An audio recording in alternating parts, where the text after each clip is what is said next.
Emocionalmente inquieta, por um lado negativo, não inquieta dentro desse trabalho, mas inquieta de uma tristeza de não saber onde se coloca, de não saber a posição que ocupa, porque não sabe o que quer, não se guia através de um propósito, não sabe para onde o barco dela está indo, não sabe a hora que espreme o que encontra. Então fica cheia de dedos consigo mesma, não entrega para o mundo aquilo que de melhor ela tem para oferecer. Então, quando você busca esse desenvolvimento pessoal, é muito mais fácil de você descobrir o seu propósito de vida, aquilo que você veio fazer aqui. Com isso, automaticamente você começa a olhar para o mundo com outros olhos. Você olha para o mundo enxergando a posição que você ocupa, o grãozinho de areia que você é, mas quanto esse grão de areia não transforma essa praia inteira? Quanto eu não preciso desse grão de areia para fazer com que o mar tenha uma coloração diferente, para fazer com que aquela extensão vibre numa outra energia, num outro lugar, que é um lugar de propósito. E através desse desenvolvimento pessoal, dessa expansão da nossa consciência, do nosso desejo, do nosso ser, é que a gente consegue encontrar algo maior dentro de nós para que a gente leve para as pessoas o que de melhor a gente tem para oferecer. E isso não tem a ver com a posição que você ocupa no seu momento atual. Isso tem a ver com o seu desejo em essência. O que eu vim fazer aqui? Esse questionamento me mostra meu propósito. Vocês falaram uma coisa também muito legal, que é eu aceito. E não é eu aceitar passivo. Eu aceito que a vida é muito difícil. Não.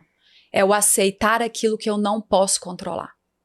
Porque quando você não aceita aquilo que foge ao seu controle, 99% da nossa vida é responsabilidade nossa, né?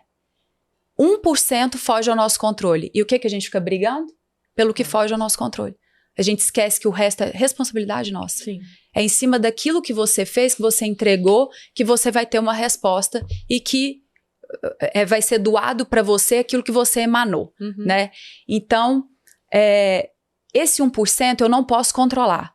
Não cabe a mim, não tá nas minhas mãos. Mas 99% eu tô ali tomando as rédeas. Aí acontece algo, se eu não tenho esse desenvolvimento pessoal, espiritual, emocional, o que acontece comigo? Quando algo foge ao meu controle. Eu finco o pé e falo, eu não aceito. Mas e aí? Aquilo te trava, você não sai do lugar, você não dá um passo para frente, nem um passo para o lado, você trava. Você trava a sua vida, você trava tudo aquilo que você, de repente, gostaria de ter feito pela não aceitação de algo. Então, aceitar aquilo que eu não posso mudar, aquilo que não cabe a mim decidir, aquilo que não é responsabilidade minha, é libertador. É uma forma de gratidão também, porque eu estou aqui, eu estou viva e eu tenho oportunidade de olhar para isso aqui que eu não consigo mudar, me colocando do tamanho desse grãozinho de areia e entendendo que o resto é responsabilidade minha e o que eu faço a partir de agora com essa responsabilidade. Mari, mas sempre foi assim? Porque teve uma época lá atrás você pediu demissão da Malhação. Não, da Malhação não. Era Malhação? Não lembro agora. Não, eu fiz 4 novelas na Globo. E eu tava com mais ou menos 30 anos e eu não queria mais fazer novela. Então, eu tive que tomar uma decisão difícil, onde todo mundo de carreira, que falou, você não, ali, você não vai fazer isso. Todo mundo falou, não é possível que você vai fazer isso. Você batalhou muito para chegar onde você tá agora, por que você não vai continuar construindo isso. Eu falei, porque eu preciso me experimentar nesse momento numa outra área. Eu quero ser eu quero falar as coisas que eu penso, eu quero ter alguma coisa me chamando, é a intuição. Uma coisa me chamava para aquilo, então eu queria uma oportunidade para ser apresentadora. E fui conversar com eles, eu tinha acabado de renovar o contrato. Falei, olha, eu não tô com vontade de fazer uma novela de ser um personagem agora. Eu quero realmente tentar algum lugar de apresentador e queria que vocês fizessem um teste comigo. E eles, não, a gente te vê aqui como atriz. Então, eu falei, mas vai tirar um tempo. Eles falaram, tira um tempo, fica um ano, tranquila, vai fazer alguma coisa que você queira fazer. Eu falei, não, mas eu não consigo continuar numa empresa recebendo um salário e não trabalhando naquilo que a empresa me contratou. Eu não acho isso justo. Eu não consigo fazer isso, eu não vou ficar confortável. Mas infelizmente eu falei, então eu acho melhor eu sair. Então eu encerrei meu contrato quando eu fiz 30 anos e fui atrás de ser a apresentadora. Então, imediatamente, no dia seguinte, eu chorei muito quando eu encerrei esse contrato. Foi uma decisão bem difícil. Você teve medo, inseguranças, assim? A gente falou isso com a Nath Arcuri que teve aqui, a gente falou sobre o medo e como é que a gente se posiciona à frente dele. Nessa hora deu uma congelada? Eu acho que não tem como na vida você não ter insegurança, não ter medo. Ainda mais quando a batalha é árdua, ainda mais quando você tem uma trajetória onde você passa por dificuldades. E tem uma coisa que eu acho que é bem importante também da gente falar, que é a opção. Quando você não tem opção de não dar certo. A gente falou também. E eu não tinha essa opção. Então era assim, eu vou pro Rio de Janeiro, vou mudar pro Rio de Janeiro. E se não der certo, Mariana, eu falava, não tem essa opção. Porque eu não quero voltar para Araxá e trabalhar com o que eu não gosto e ser infeliz. Não tem opção de não dar certo. Vai dar certo. Então eu sempre falava isso. Então quando você tem opção demais, é igual aquela loja grande, você fica perdido. É muita opção, eu não sei que roupa que eu escolho, é muita. Vai numa lojinha que tem um arara só. Você compra a arara inteira. Ou não compra nada. Ou você não compra nada e tem certeza que aquela loja não te veste. Exatamente. Então, assim, o não ter opção faz a gente tomar decisões sem tanto medo. Sabe? Sim. Quando você tem opção, você vai surfando uma onda que, na maioria das vezes, te coloca também num lugar de conforto. E eu sou a pessoa que foge desse lugar, sempre. Eu gosto de pular em mar aberto. Tem outra coisa também que eu tô sentindo que é disciplina. Sim. Também. Tem essa variável das pessoas, Sim. assim, tem uma dose de disciplina. Disciplina para fazer, eu acordar cedo, vai dando tempo de tudo. Fica louca, né? Sim. 9h07, café da manhã. Antes da gente entrar, eu tava contando pra Geise isso. Mas é isso, eu acho que, mas a gente com disciplina, com agenda, com tudo, você consegue fazer. E acho que é um outro perfil também, que não sei, na tua estatística. Mas é que ao longo, eu tô com 10 anos, Mulheres Inspiradoras faz 10 anos esse ano.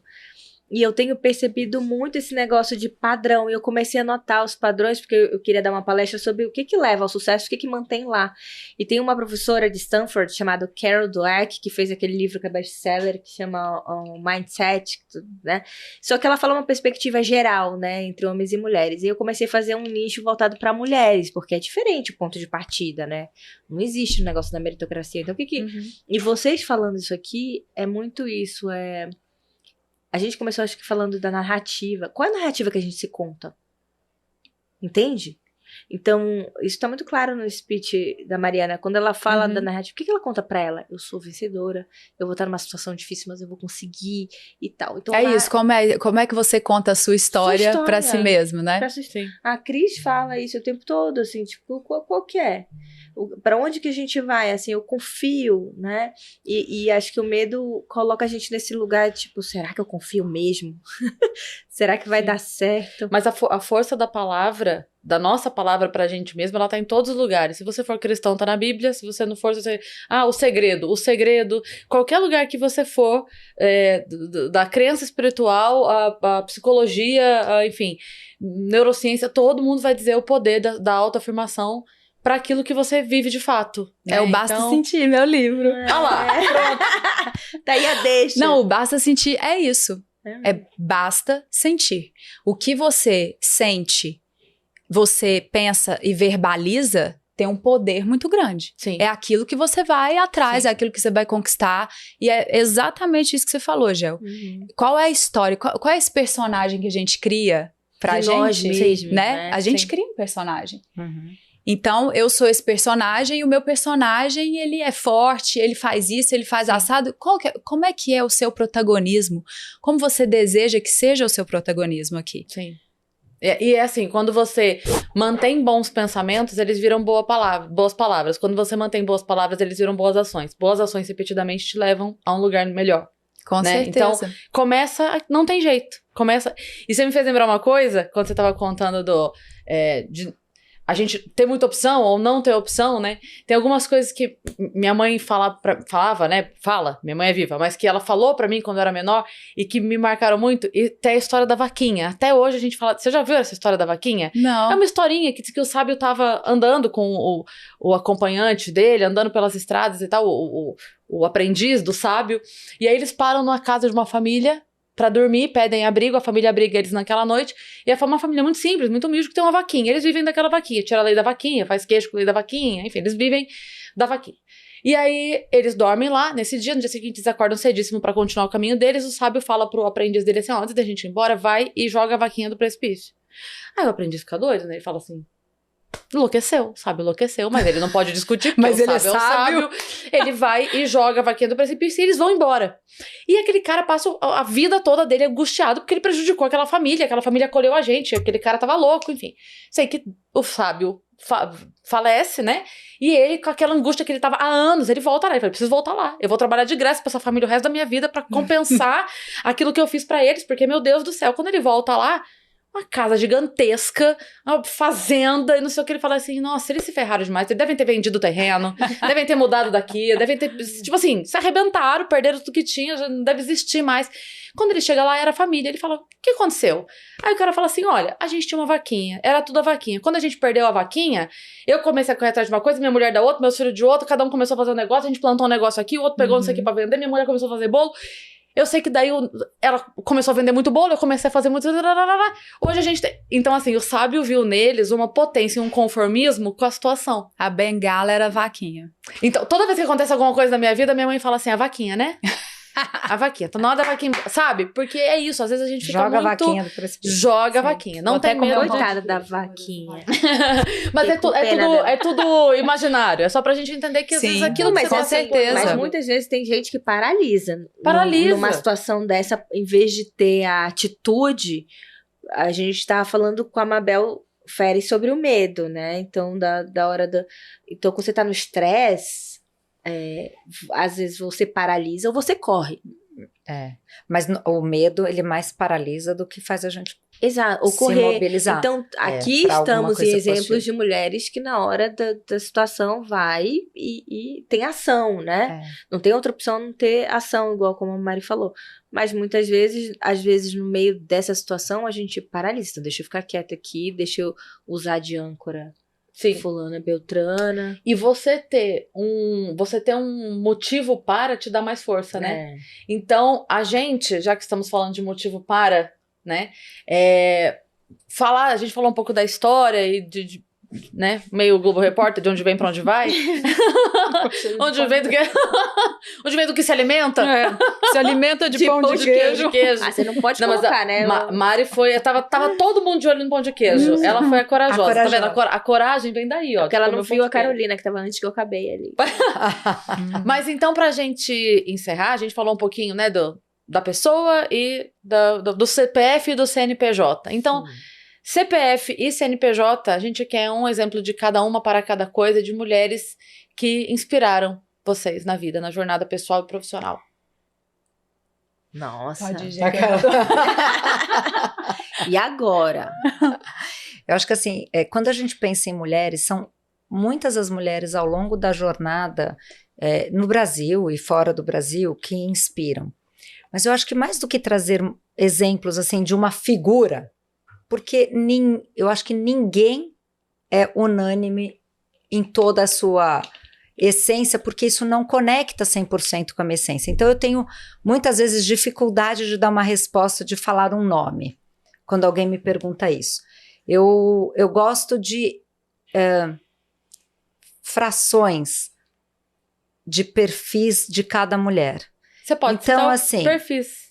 Então, de repente você pega assim, não sei, no ano passado, retrasado, sei lá, na palestra da Oprah, e eu tive a oportunidade de ser uma das 4 que fez o painel antes, e cada uma com um perfil da Oprah para falar. E eu fui para falar sobre filantropia.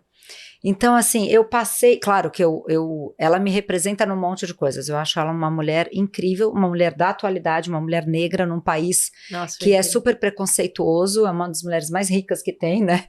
No show business. Então, assim, eu admiro muito ela. Mas tem vertentes, tem coisas que eu não comungo, porque também não faz parte da minha história, não faz parte da minha cultura, não faz parte da minha essência, não é? Então, se você vai pegando frações de pessoas, e pessoas hoje do mundo contemporâneo na área de filantropia, por exemplo, tem várias. Então, se eu citar uma, vão faltar várias. Quando eu falo assim, eu não posso deixar de falar da minha mãe, porque a minha mãe foi aquela mulher também que estava lá todo dia, com o café da manhã me esperando, de manhãzinha. Eu ia trabalhar, voltava da faculdade super tarde, ela estava me esperando com o lanchinho da noite. Cheia de beijos, de carinhos, de abraços. Eu não tenho dúvida que ela me abasteceu e continua me abastecendo. Então são vertentes daquilo que traz de essência e que a gente pode achar isso em pessoas comuns. Acho que essa é a principal coisa. Aqui, no nosso dia a dia. Né? Então, assim, a gente às vezes fica olhando a famosa, a que está na televisão, a que está no livro, a que está não sei aonde, mas às vezes está do nosso lado, é uma amiga, é uma pessoa do trabalho, e eu acho muito legal a gente olhar nessa base das mulheres, do feminino, exemplos do que tem, do que é bom, o que conecta comigo, para eu também, através do exemplo, gente, né, a gente não precisa reinventar a roda, né, vamos copiar o que dá certo, né, dentro da nossa essência. Mas a gente não pode também deixar de falar de homens, porque também tem muitos homens inspiradores, que também nos trazem reflexões e aprendizados. Eu não posso deixar de falar do Abílio, né? Então, para mim, assim, se tem uma pessoa que eu aprendi muita coisa, aprendi a amar, aprendi a ser amada, aprendi um monte de relações, né, de negócios, de disciplina, de voltar atrás, de mudar de opinião. Então, assim, tem tantas vertentes que para mim tanto faz se é um homem ou uma mulher. São valores, aquilo é a essência que eu comungo e que eu quero. Então, a minha resposta ela não vai tão diretamente numa pessoa, mas é o meu alerta para que a gente sempre olhe fragmentos, né? Porque nós nunca seremos unânimes, a gente erra pra caramba também. Você falou uma coisa sobre característica, né? Tava falando sobre... a filantropia, que era o seu perfil, né? E, de repente, vale o alerta de que você não precisa ter muito para ajudar, né? Porque muito pouquinho vira um montão, né? Então, vale mais a pessoa ajudar o seu pouquinho. E aí eu lembrei de uma coisa quando eu estava no grupo de jovens da igreja, jovem ainda, bem assim, a gente fez uma campanha para cesta básica, a gente fazia todo ano. E a gente foi entregar numa comunidade, e aí foi um momento que deu uma virada na minha vida, eu nunca vou esquecer. A gente chegou nas casas assim, casas muito, muito, muito simples, de chão batido, e aí uma das casas que a gente bateu para entregar, a mulher veio e falou: oi, tudo bem, boa tarde, tal. Aí a gente falou: a gente tá com uma entrega ali, a senha para te retirar. Ela falou assim: olha, eu vou abrir mão da minha, porque o meu marido esse mês trabalhou, então dá pra minha vizinha. Isso acontece muito. E eu parei naquela hora e falei, imagina, sei lá, 13, 14 anos que eu tinha, eu falei, cara, a gente veio ajudar, e ela não quis, porque, cara, esse mês eu não preciso. E do jeito dela ela tá ajudando. Né? E do jeito dela ela tá ajudando. Vou pegar o seu gancho sobre essa questão de doação. Às vezes a gente acha, né, as pessoas falam, mas eu não tenho, é muito. Então, olha, esse é um exemplo de doação. Ela abrir Sim. mão para entregar para um outro e ela não querer, ela falou, isso eu tenho para esse mês. Mas a gente pode doar uma escuta, um sorriso, Um abraço. um abraço. A gente pode doar sangue, a gente pode doar a roupa que está no nosso armário, que sempre Sim. tem a mais. A gente Sempre pode tem. doar comida, a gente pode doar dinheiro, óbvio. Mas são tantas as formas de doação que não dá pra gente falar, eu não tenho. Não, você tem. Você tem. Eu tenho uma amiga, ela ficou até mais minha amiga. Um dia já faz tempo, ela tem um instituto hoje. Ela foi pra Paulista com uma plaquinha escrito assim, como eu posso te ajudar hoje? E ela foi encontrando pessoas, e ela tem uma história que foi uma das primeiras histórias que tem, uma mulher que estava chorando na calçada, na Paulista, e a mulher, ela falou, por que a senhora está chorando? Ela falou, porque eu ia ter um trabalho hoje, acho que era uma diarista, e ela ia fazer esse trabalho para poder ganhar o dinheiro, e era aniversário do filho, e com aquele dinheiro ela ia comprar o bolo de aniversário. E ela, por alguma razão, dispensaram ela, e ela não teve o trabalho do dia. Então ela estava arrasada, porque ela tinha prometido pro filho que ela ia levar o bolo.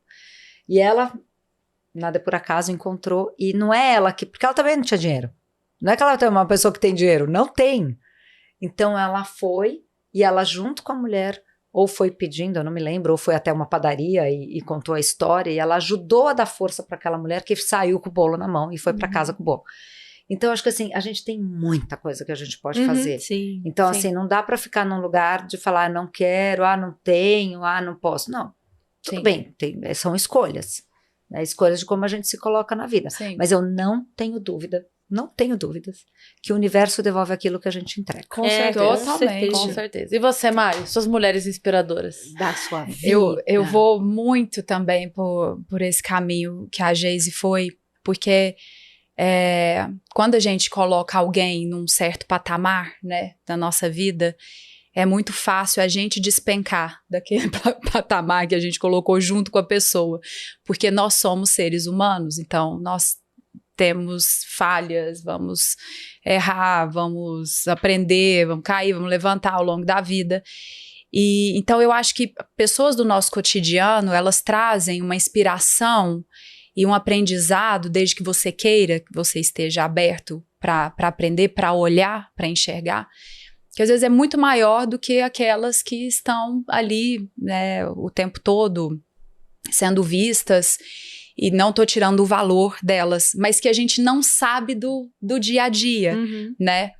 Por isso que quando você se frustra com algo que aquela pessoa que você endeusou fez, é tão massacrante assim, né? É tão difícil de lidar porque você colocou aquela pessoa num lugar que acho que ninguém merece estar. Que bom que ela fez, que ela conseguiu, que ela faz pelos outros, que ela faz por ela e que ela inspira, mas eu não deixo de colocar essa pessoa como um ser humano aqui, assim como eu.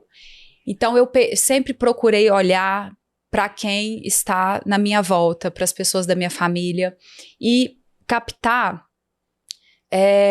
a mensagem mais positiva, as qualidades de cada uma delas. Então, a minha avó Marta, por exemplo. A minha avó Marta, ela sempre foi uma mulher extremamente empreendedora. Então, ela, a vida toda, desde a infância do meu pai, dos meus tios, ela sempre fez massa para vender e fez bolo para fora, fez doce. E assim, ela construiu, junto com meu avô, que tinha uma oficina, eles construíram a casa deles, que era uma casa ótima, eles pagaram a faculdade de todos os filhos, eles fizeram uma vida ali na raça, e eu sempre admirei isso muito na minha avó. Muito dela ser essa mulher forte, muito forte, que vai lá e faz, e não tem tempo ruim.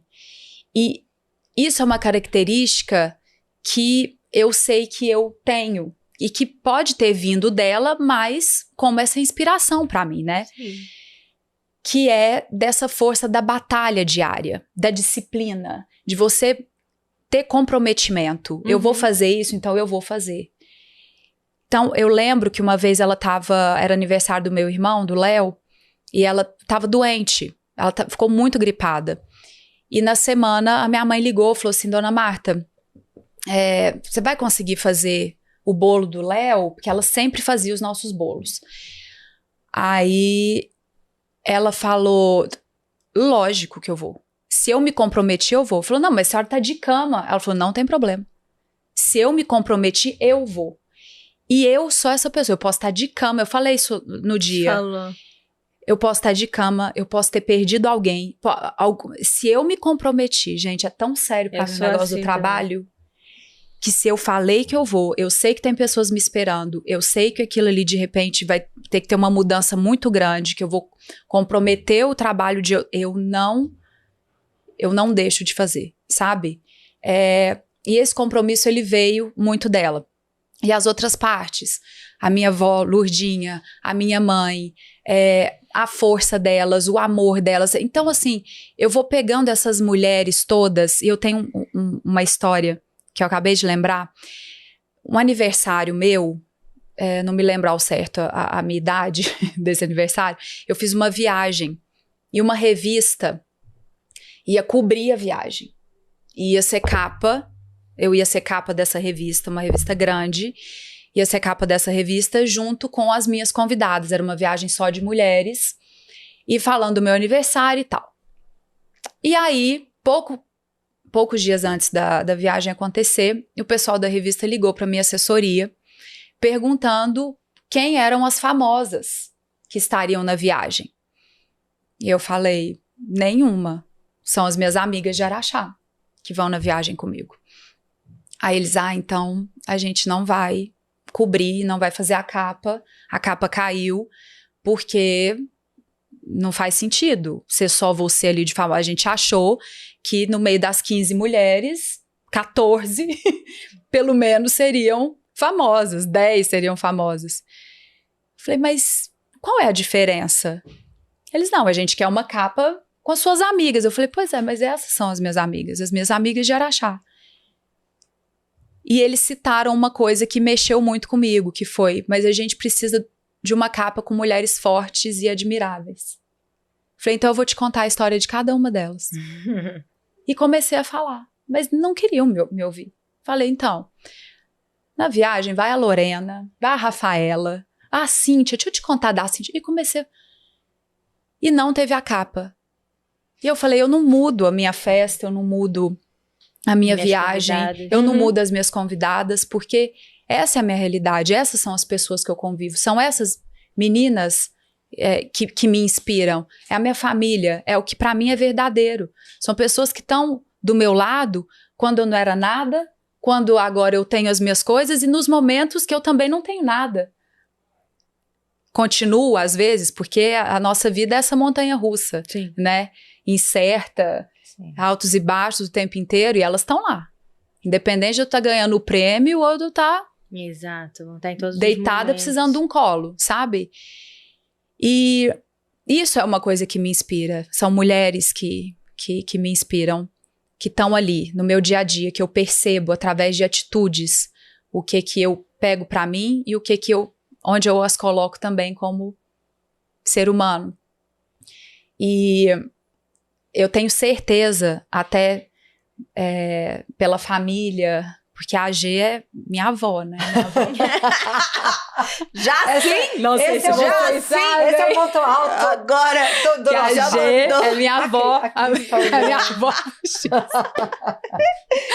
tá porque bem, o meu namorado é o bisa, João. né? Você tá ótimo. Vai ser bisa. Quando eu tiver filho, ela vai ser Tá bisa. ótimo, tá bem aqui, ó, bem contado. O Abílio é avô do João, meu namorado.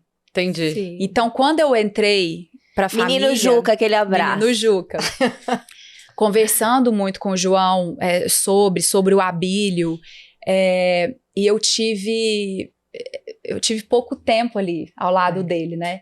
Mas as 3 vezes que a gente sentou e conversou, foram conversas muito especiais e foi um momento assim que eu não vou esquecer, porque realmente era um homem que tinha uma luz e algo muito potente a oferecer, sabe?